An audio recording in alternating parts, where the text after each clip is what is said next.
Welcome to Dawn's Dirt. Dirt can mean gardening, dirt can mean chickens, dirt can mean politics, dirt can mean religion, dirt can mean anything I want it to mean, because this is Dawn's Dirt and I'm Dawn, your host. Anyways, welcome here today. I'm going to talk today about chickens, and I'm actually going to share about my story and what I'm up to on my own little homestead this year.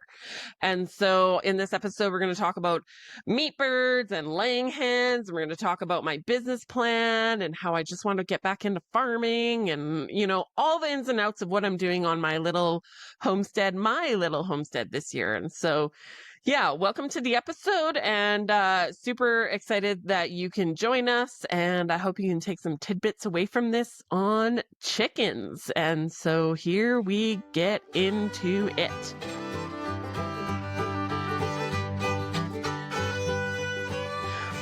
So as most of you know by now, I sold my 36,000 square foot greenhouse with my 20 acres of garden. I did lots and lots of farmers markets. I did $1 million in sales. Just a little recap of where I came from. I was a vegetable farmer, but on my vegetable farm, I actually had 35 ewes, so sheep, and I also had 299 laying hens. And it was just a nice little addition. The eggs that I produced were just a great little addition to the offerings that I had at my farmers markets.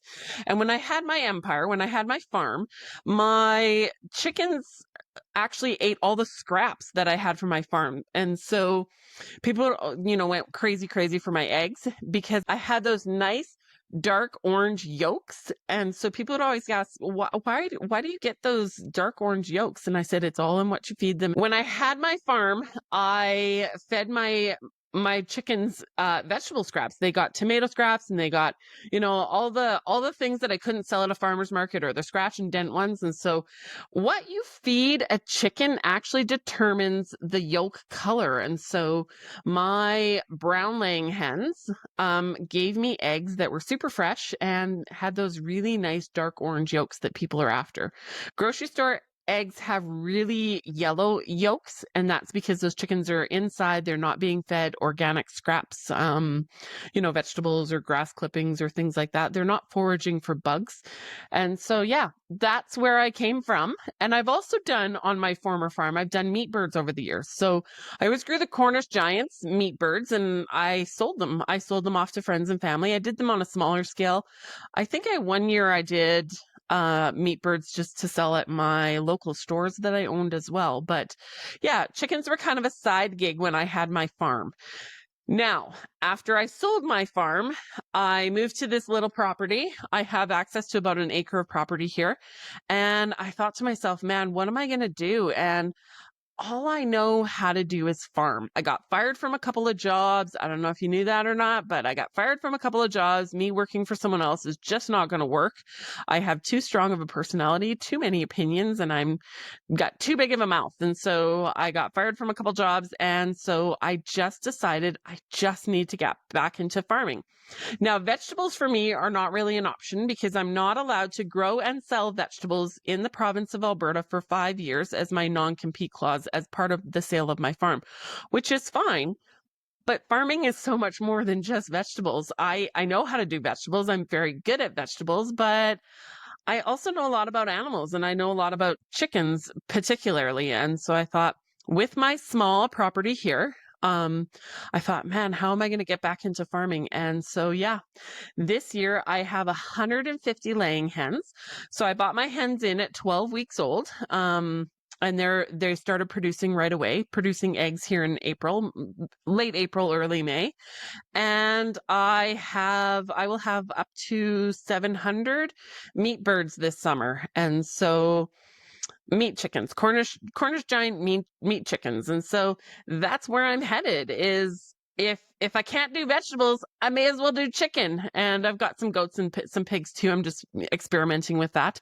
But yeah, I am going to be a chicken farmer. I went from being the tomato lady to now I'm the egg lady. And so it's been pretty fun at farmers market selling my eggs to the customers. And this week starting, I will have some whole meat birds to sell at the farmers markets as well. So Just a little update on where I am and what I'm doing in my world and how I'm going to get back into farming. Once you've been a farmer, it's just in your blood. It's who you are as a person. And so, yeah, I'm just getting right back into it because that's all I know is how to be a farmer. So first, I want to talk about the infrastructure that I have on my place. So I have a little mobile home here on this property that I don't own, that I'm renting. And I ended up thinking to myself, I don't really want to put up a barn because it's not really my property and I don't really have the cash flow or the money to put up a barn. And so I was listening to some podcasts from Joel Salatin. I don't know if you know him or not. Joel Salatin is he is like the crazy lunatic farmer from the United States. I've actually met the man. I was speaking at a speaking engagement, I want to say 10 or 12 years ago here in the town of Olds. And Joel was there. He was like the main headline speaker, and I was one of the little side speakers. But I met him and I talked to him about my vegetable farm. I've been listening to some of his podcasts and I'm fully inspired about what he did and how he did it. And yeah, he's a pretty cool hippie farmer and he makes it seem like anyone can do it. And quite frankly, I do think that anyone can do it. If you hire a coach, here's a little plug for Dawn. I do that. I coach people. I teach people how to grow and sell food, gardening to chickens to whatever. I can help you. Just send me a DM. That's a little plug. But anyways, I was listening to his podcast and he was saying like anyone can start off by being a farmer. You just got to start small and take off bite-sized pieces. And so after selling my empire, getting this property, I thought to myself, well, I'm not going to build these barns. That's a lot of, money put out for infrastructure that, can't really afford. And so I ended up getting some tarp sheds, those tarp sheds, those tarp grad sheds. So I picked up 2 of those and I put up a whole bunch of fencing, big pens, lots of space for the birds to go outside and inside. And yeah, I've just built like a little mini chicken farm. Currently, as of today, I have 600 birds on the property, which is a lot for a small space, but they're all happy and healthy. They're in their sheds. They're out in the pens. They're eating the grass. They're eating the bugs. They're, getting the water, and it's working really well. And so, yeah, the infrastructure didn't cost me a whole lot. And that's the point to farming, is sometimes you have to like farmerize it. Sometimes you have to hippie it. When I had my farm, I took half the roof off of my old pig barn and I turned it into what I called my hippie house. And it was just a greenhouse that I grew lots of lettuce in. And so same thing here. I'm applying those same principles that I applied when I had my big farm to this small farm. I'm just working with the materials and the things that I have to make it work. They're not expensive. I'm making it, it's not pretty. I'll tell you right now, it's not pretty. My farmyard is not pretty. It is not picture perfect. It is not Pinterest ready. It is, I was thinking I should do an Instagram post of me doing chores sometime because I'm like, fuck this and fuck that. And, normal homesteading posts are all pretty and the woman's in her dress and she's doing chores and she's loving on her animals. Well, I'll tell you the reality of doing chores when I'm tired, after a 16-hour day, after I've been at a farmer's market all day, like it is not always pretty. And the chickens will get out and the goats will get out and the pigs will get out. And I'm out there saying, fucking bitch, just go where you need to go. And I'm fully here to admit that, sometimes it's not pretty. It's just functional. We're just doing what we need to do. And I'm doing my work. And yeah, I have a bit of a temper, and those chickens, I don't know if I'm aggressive with my words, not with my actions, if that makes sense. I gotta let it out somehow. Do you remember the toilet paper wars of 2020? Are you worried about being prepared in an emergency? Are you tired of being a slave to the corporations we purchase from? It's time to take control. Become ungovernable. Take your food system into your own hands. Hi, I'm Dawn, a coach dedicated to helping you live like grandma used to.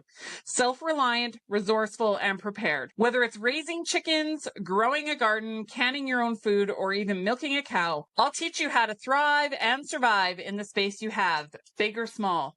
We can even potentially make some money off your homestead. Visit Dawn's Dirt today to book your free jumpstart call. Together, as a team, we can get you self-reliant and ungovernable. We, the people, have the power to take back control. Remember, if you give a man a fish, he eats for a day. But if you teach a man to fish, he eats for a lifetime. Let's build a better future and a community, one skill set at a time. I built this little homestead here.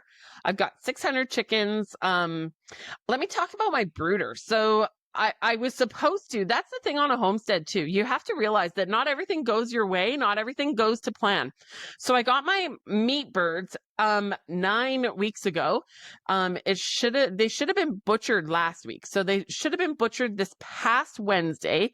And here we are, it's Sunday night and they're still not butchered and I still have them all. And, trying to figure out how to keep them for one more week. The Cornish giants, they grow so big. They grow so fast and so big, but I chose to butcher 1 week late as opposed to 1 week early. I'm going to get bigger meat birds and I'm going to have more pounds on those birds. And so hopefully that'll pencil out into a few more dollars into my pocket.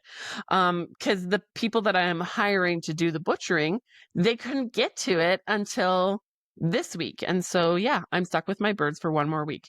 It's totally fine. It's totally good.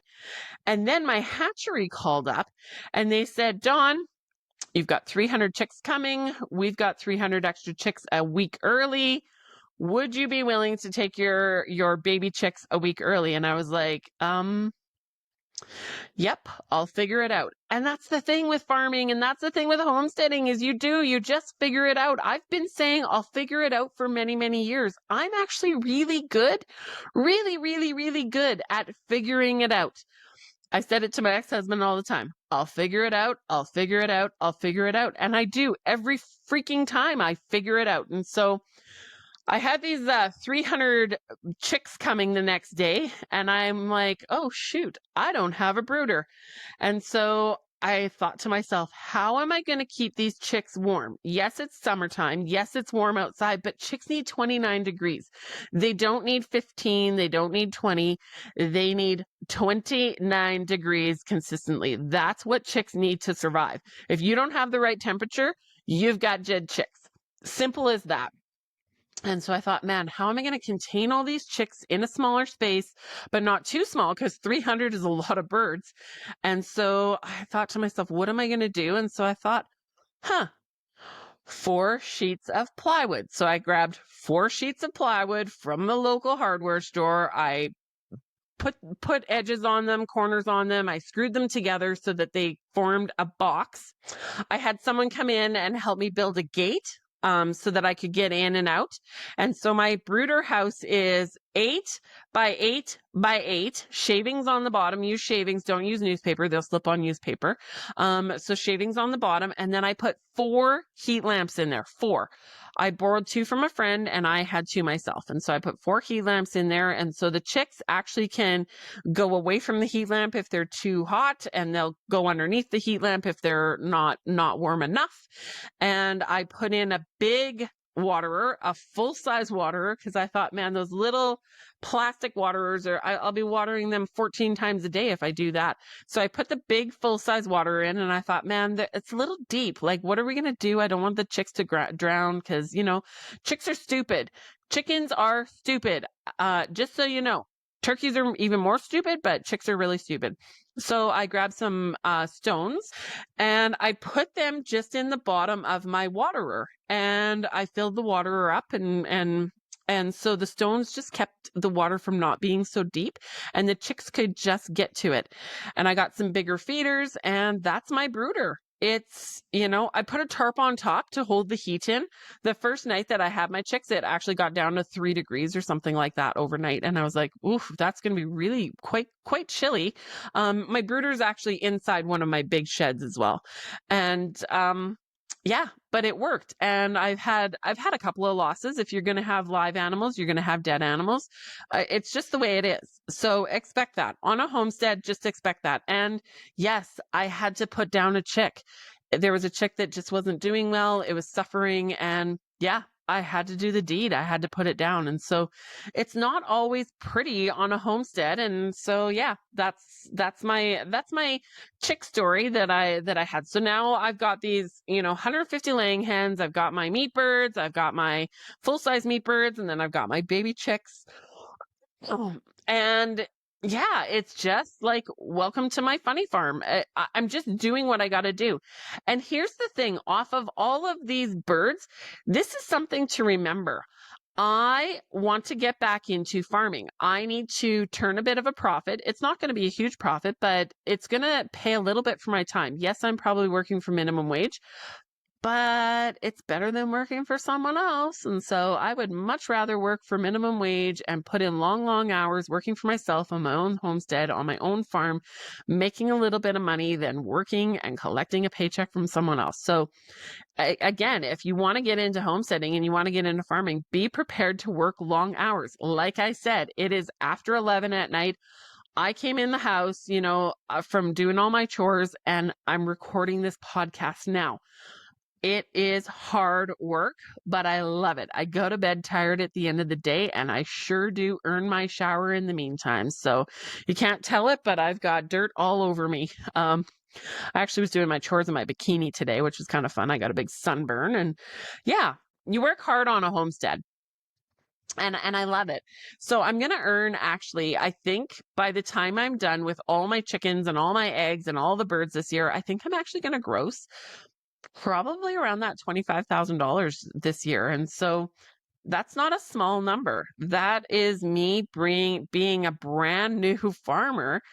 That's not a tiny number. It actually would put me back into, I'm here in Alberta, Canada, and it puts me back into farm status again, which is what I wanted. In Alberta, we have these little green stickers on the back of your license plate. And when I sold the farm, I got my little stickers taken away. I had to re-register all my vehicles to not have those little stickers. And so by making that money, I can get my little farm status back again. And so that'll be a feat. That'll be an accomplishment. And that'll be, it'll be good to just get my feet back in farming again. I'm just going on tangents here. So we was talking about my brooders. I was talking about my laying hens. I'm not even following my notes. So let's talk about feed. So I have all of these meat chickens and I have all of these laying hens. And when I was getting back into business this year, I thought to myself, what am I going to feed these birds? Now, I've never done meat chickens organically before, but I have done laying hens organically. And so I was trying to decide, am I going to feed them organic feed or am I going to feed them just regular feed?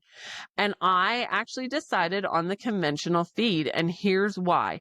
When I had my farm, when I had my 299 chickens on my former farm, I've done it both ways. I've done organic feed and I have done conventional feed. And let me tell you this, the organic feed is higher in price and your production actually drops. And the reason for that is organic feed is not always necessarily perfect. It's not getting the right protein content that you need in the feed, and they might be missing some, trace minerals and nutrients and supplements and things like that. So my production, when I had my farm, my egg production dropped and my feed costs went up. When I had my farm, I was able to do that because, eggs weren't my main source of income. I didn't actually really need to make money on it. It was just a great way to have people come into my booth. It was something I could do for people. So when I raised my chickens organically, I broke even on them. Maybe I made, 50 cents a dozen, but I broke even on them. And that's okay. But now doing what I'm doing this year, I can't afford to. I can't afford to work for 50 cents a dozen. Like, it just doesn't work. Like, then there's no point to doing it. And so I chose to do the conventional route. And so I'm buying my feed from a local feed supply place that makes it, actually. And my feed costs are reasonable. And yeah, I'm actually able to make some money off my eggs. I chose my favorite farmer's market. I'm at Canmore Farmer's Market this year, and I'm selling my eggs at $10 a dozen. And some people would say, "Whoa, $10 a dozen." My chickens are Lohman Brown. I got them at 12 weeks. I paid $13 a bird. I got them in the end of April. They were laying right away. And yeah, like $10 a dozen pays for my fuel it pays for my time, it pays for my feed, and it puts, a couple of pennies in my pocket. And here I am starting over a single mama. And yeah, I have to pay myself something. And so that's what I'm doing. I'm feeding them conventional feed. My yolks, again, on these chickens, on these eggs, they're nice orange. And it's because my chickens actually escaped the pen. I was at the farmer's market the other day, and a girl, she came up and she really was questioning me, which is so important. Ask lots of questions at farmers markets.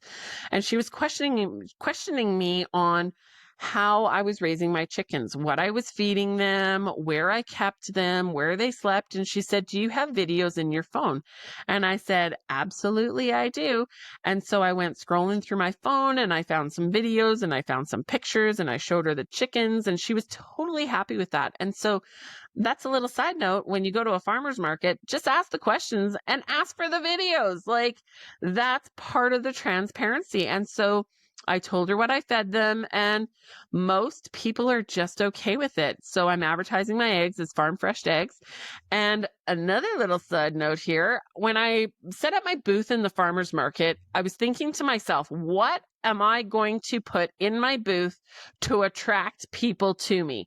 I'm a bit of a loud lady, so I say hello to everybody that walks past my booth. So if you want to get into farmers market sales, I actually coach on that as well. But listen up, here's some tidbits of advice. So I try to say hello to every single person that walks past my booth. That's the goal. Hello, hello, hello. Can I tell you about my eggs? It used to be, can I tell you about my tomatoes? Now it's, can I tell you about my eggs? And my signage says farm fresh eggs. It says Don's Dirt farm fresh eggs. So simple. But even still, I wanted something more. And so I was thinking to myself, what could I bring as a hook to get people into my booth to sell these eggs? And I was thinking, maybe I can buy some pretty flowers. Maybe I can, put up a nice banner. And I thought to myself, like, that's kind of boring. Those are not fun things. And then I thought to myself, I'm gonna just bring some chickens. So I got myself a little dog crate and I threw a couple chickens in there and I brought chickens to the farmer's market. And so what am I saying to people when I'm standing there? Can you imagine this? Farm fresh eggs, and can you imagine farm animals at the farmer's market? And people just flock to my booth. And once you get a line, it draws. Once you get a crowd, it draws more of a crowd. And yeah, I'm selling out of eggs a couple hours before the market's even done. And I was talking to the market manager, and I said, "I'm sold out yet again." And she said, "Well, you have to bring more next week." And I said, I only have 150 chickens. How am I supposed to bring more? It's not like I'm buying and selling them. Like, I have what I have. And next year, it's apparent I have to grow my flock and get more chickens. So that's the thing is, when it comes to farming and farmers market and farm to table sales, like, you have what you have. And when it's gone, it's gone. And so it's pretty fun. And I couldn't just pile my eggs up. I have to keep them in coolers and keep them, nice and to Alberta Health Services standards, and to be able to sell them at the farmer's market. And so I have 12 eggs out, and I have my chickens to draw people in, and the chickens behaved really well. Even the first dog that ran up, I was like, "Ooh, this might not go over very well." And yeah, it was fine. The chickens were so used to my dog because the chickens get out all the time. And so people ask, where are your chickens? And I said, they're in buildings, in my sheds, and in my big pens, and they eat the scraps. And I said, in all honesty and in all transparency, this year, my garden sucks this year because those freaking chickens, they get out all the time. And they're going into my garden and they're eating my garden. So here I am, Don's Dirt. I coach on gardening, and my garden's a piece of shit right now because the chickens are eating it all. But that's part of having a homestead. It's not all pretty, and it's not all fun, and it's not all games. And so yeah, that's my little story about farmers markets and chickens. And So let's get into my meat birds. So I've done meat birds before. Now, meat birds can be kind of finicky. I'm growing the Cornish Giants because they get those really nice big breasts. I'm raising Lohman Browns. That's my laying hens. I'm not raising heritage breeds. I have a few heritage breeds, but I'm not raising heritage breeds. I'm raising Lohman Browns because they produce the most amount of eggs. I'm there for production. I'm there to make money. I'm there to provide eggs for the people and eggs for my family. And so same thing with the Cornish Giants. You can get different breeds of meat birds and different heritage breeds or dual purpose breeds that work well. But again, when you're trying to raise birds for money, meat birds for money, those Cornish Giants are just going to do the job the best. They're going to turn the feed that I feed them into great meat in the least amount of time possible. And so the feed weight feed meat conversion on a Cornish Giant is going to be your highest. Yes, they're a little finicky. Yes, in hot weather, I had a couple drop dead of a heart attack today. It's again, I can't say it enough. If you're going to have livestock, you're going to have dead stock. And so it's part of being a farmer. It's not all fun and games. It's not all pretty. And I made sure they had water in there today. I made sure they were cooled off today. I did everything in my power, but it was hot outside and I got a sunburn because I was working my bikini and I had a chicken die. So part of being a farmer. And yeah, so I'm feeding my Cornish Giants just regular feed. Oh, back to the chicks. I get a little squirrely. So, welcome to Dawn's Dirt, where I act like a squirrel and I go off on a tangent and I go off on a rampage. And I just want to share about feed again. So I'm feeding my meat birds just regular grower ration. And so it will take those meat birds and get them the best gain.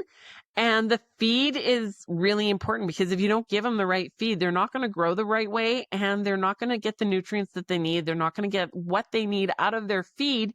And you're going to even have a higher mortality rate. So feeding your chickens proper feed is extremely important. Back to my chicks, I actually feed my chicks medicated feed. And you can go, oh, there's medication and whatever. If I don't, I'm going to have a higher death loss. And so I don't get my chicks vaccinated. I tend to be a little wary of vaccinations and things like that. The hatchery that I use, you can order unvaccinated chicks and they ship them right to your door through the mail. And so I feed them the medicated feed just for those critical first week or two, just to give them the legs they need. And then by the time we get, 6 weeks after that, that medicated feed is out of their system. It's not in their system anymore. That's long gone, pooped out, And so, yeah, I just feed regular conventional feed. Honest about it. And that's the thing when you're doing farm to table sales, just be honest. I'm not following the Joel Salatin things. He's very organic and crunchy and I actually respect it and I really like it and I appreciate it. And he's able to do it, but just on my small farm for this year, I needed it to pencil out a little different. And so, yeah, I'm just using regular conventional feed. Because I don't have the wiggle room this year to play with it and be organic either. So getting back into business, I chose Canmore Farmers Market because I built relationships with those customers. So many people walked up to me and they hugged me and they said, "Oh, you're back. It's so good to see you. And you were the tomato lady and now you're the egg lady." And so, yeah, it's about the relationship. Relationship at farmers markets is so important and relationship from the farm to the table. It's about the relationship.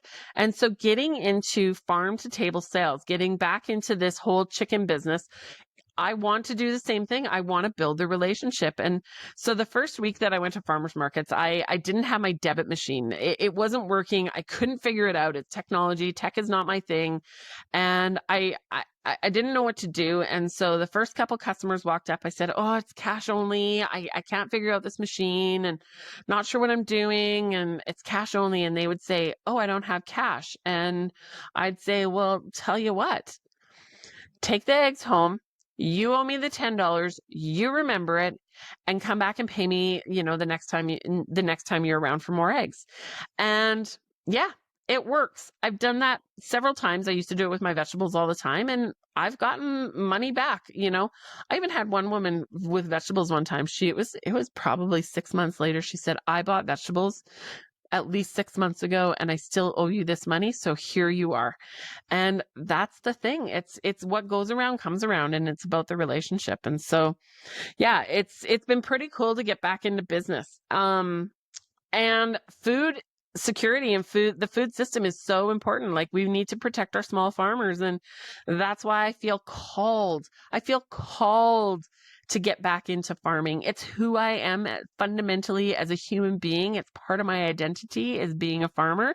And so I feel completely called to get back into the business. And as I was thinking about what can I do, I don't have enough space for beef. I don't have enough space for sheep. I miss my sheep a lot. I don't have enough space for a big herd, big pen of pigs. I hate my pigs. I've got 2 pigs. I really don't like them. I really don't want to get back into pigs. Anyways, pigs, no more pigs for me. Do pigs for you on a small scale, but no more pigs for me. Pasture raised pigs work really well. If you have the space, if you can milk cows and feed the milk to the pigs, that works really well as well. But on my size, my scale, in the space I have, pigs is not working. It's trial and error. That's farming too, trial and error. And so I just knew that eggs and meat chickens, that's the way to go in the space I have. And I'm on, honestly, about an acre of land here, and I'm going to pull in $25,000 gross this summer. So it's about business. It's about tic-tac-tician, knowing your numbers, penciling it all out, figuring out what's going to work, figuring out who your customer is or who your teammates are, and building a business back around it. And so, yeah, pretty excited to be back in the farming industry. So whether you have 20 chickens or you have 150 laying hens, it's honestly all about the same amount of work. You're filling up the feeders, you're filling up the waterers. One extra feeder and one extra waterer is not a big deal. Chores are taking me about an hour a day. I do my chores once a day because I've got the big enough feeders and big enough waterers that I can handle all these birds. And I've got it down to a system.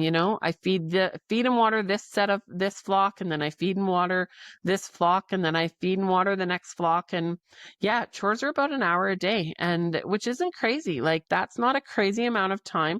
Where the time is coming in for me right now is washing eggs. So that's, maybe 20 minutes, half an hour every day. If I do it every day, sometimes I slack and I do it every couple of days, and then it's a whole lot longer. But it's my downtime. I put a little show on my phone and I wash my eggs. And the other day I even listened to a Zoom meeting while I was washing my eggs. And so it's just about doing what you need to do and making fun of it. And yeah, just like, if you looked at my hands right now, I've been fencing and fencing and fencing because those freaking chickens get out all the time. But like, my hands have perma-dirt on them. They are permanently dirty. I got this scratch on some chicken wire the other day, so I haven't even been able to use this middle finger. It's been pretty crazy, but yeah, I've got farmer hands. I've got good looking nails, but farmer hands, because I've been working really hard. And so, but whether you have 50 birds or you have 150 birds, it's about the same amount of work. You're still going to be doing your chores. You're still going to be feeding. You're still going to be watering. And so, same thing. I had 200 meat chickens the first go around. I've got 300 this time. It's not that much more work. And so it's about scaling up in size. Now, depending on where you are, if you're in the States, there's different rules, but here in Canada, I can only have 299 laying hens, and I think it's 3,000 meat birds. That's the size I can get to before I have to buy quota. What's quota, you say? What's the government bureaucracy that says you're only allowed to do so much, and it's millions of dollars in order to be able to have the privilege of raising chickens or raising eggs or whatever it is. So I have to stay below that threshold. But, by the time I get 299, laying hens. It's not that much work, but I'll double the money again. So, and then I'm only going to do about 700 meat birds this year. So that gives me a whole lot of room for a whole lot more meat birds for next year. So I can scale my little farm up. Hey friends, on Dawn's Dirt, we get real about growing food, farming, homesteading, living free, and digging into the stuff that actually matters. If you're loving the dirt we're dishing out, don't forget to like, subscribe, and follow on your favorite social media platforms. That's how we keep growing this community of badass, soil-covered, chicken-loving, freedom-chasing humans. Like and subscribe to me on Instagram, YouTube, Spotify, Apple Podcasts, you name it. Come be part of the movement. So when it comes to your homestead and when it comes to your small farm and when it comes to your new farm to table business, think of it exactly that.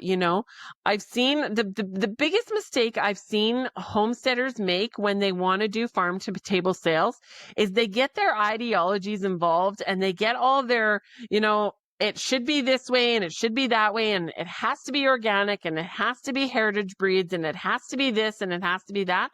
Well, you know what? It doesn't always pencil out. And so the ideologies and having a lack of business sense is actually what hurts the small farm or the small homestead in farm to table sales. And so make sure you tic-tac-tician your numbers. Make sure you know what you're selling your product for. Make sure you know your costs that are going to go into it. For the past 3 weeks at the farmers market, people have been saying, how much is your meat birds going to be? How much are your meat birds going to be? How much are your meat birds going to be? And I keep saying, I actually don't know because I don't know what all my costs are going to be. And I don't know how many pounds of chicken I'm going to get off of these meat birds. So I don't know. And that's a very fair answer. And so this Wednesday, after I get all my meat chickens back, I'm going to take all my costs, take it all into consideration. I have a rough number in mind, but I'm going to take it all in, take all the numbers in, tic-tac-tician it out, and then I will come up with a price per pound for my meat birds. That's the only way to do it, is know what your costs are and know what your expenses are, and then, know what your time is worth. Even though it's not going to be worth a lot, it's, maybe $15 an hour, maybe a little less in some cases, maybe a little more in some cases, but you're going to get paid something, and that's farming. Is you get paid something. That's why farming's a game of scale. And so, yeah, you need to plan ahead. You need to know what your costs are, and you need to tic-tac-tician your business out. And you need to start small. You need to start with, chickens, and then get into laying hens, and then get into meat birds, and then you can add in something else. If you're going to do garden, I always suggest to people, if you're going to do garden, start with a handful of items and do them really well. So in your homestead, do a handful of items, do them really well, and then use the money you make and invest it right back into your farm. That's farming, is you invest right back into your farm. And so don't bite off more than you can chew. And that's the biggest lesson in knowing how to make your farm or homestead sales work. Yeah. And just don't scale up until your systems are dialed in. I got 200 meat chickens the first time around, and I've got 300 this time.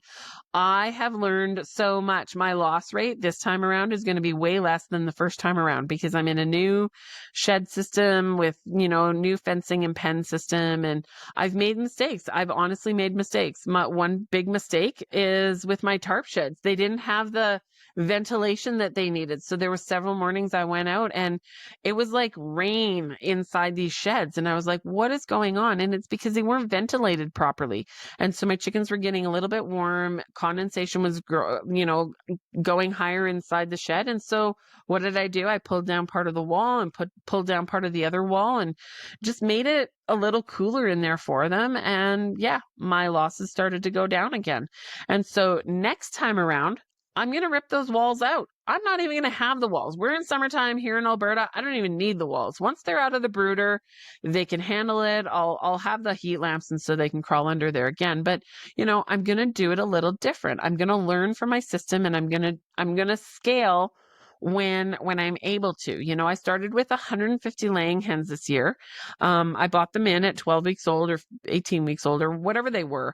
I bought them in as laying hens, and I'm going to use them for the summer and I'm going to sell them off in the winter. I don't want chickens in the winter. Chickens in the winter, I don't have the facility, I don't have the space, I don't have the heat system. I can't do it. Your days get shorter, so your egg production drops, and so yeah, I'm going to sell all my chickens off in the fall and start fresh next spring. But I started with 150 this year. I had the number 200 put into when I bought my chickens. I had 200 put in, and I was like, I wasn't sure, and I dropped it to 150, and I'm kind of glad I did in some ways. Kind of glad I, maybe coulda, woulda, shoulda. But next year I can probably jump to 300, just because I needed to figure it out again. So just start small and work your way up. Know your numbers, and yeah. Chickens are the way to go. If you want to build a little farm to table business, my first suggestion, honestly, is gardening. Do gardening and do vegetables. And my second suggestion is chickens. Chickens are a really easy way to start farming, farm to table for food. So I guess to recap all of this, yeah. I'm homesteading this year, farming, whatever you want, small scale farming. It's all I know. It's what I want to get into. It's all I want to be. It's who I fundamentally am as a human being, and watch me fly. I'm building my next empire. So I'll get these chickens under wraps, and then, maybe I'll rent some land next year and I'll do some sheep.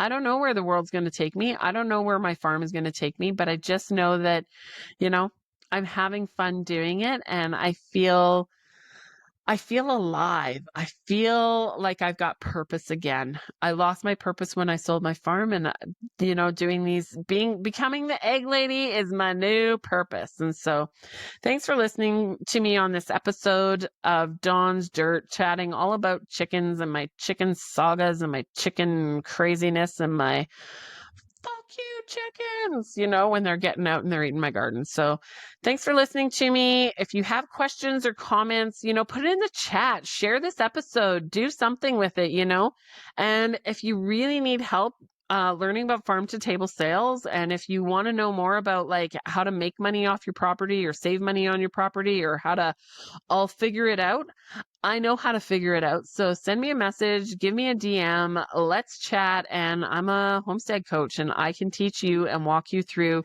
your homestead journey as well. So thanks for listening to me, and bye.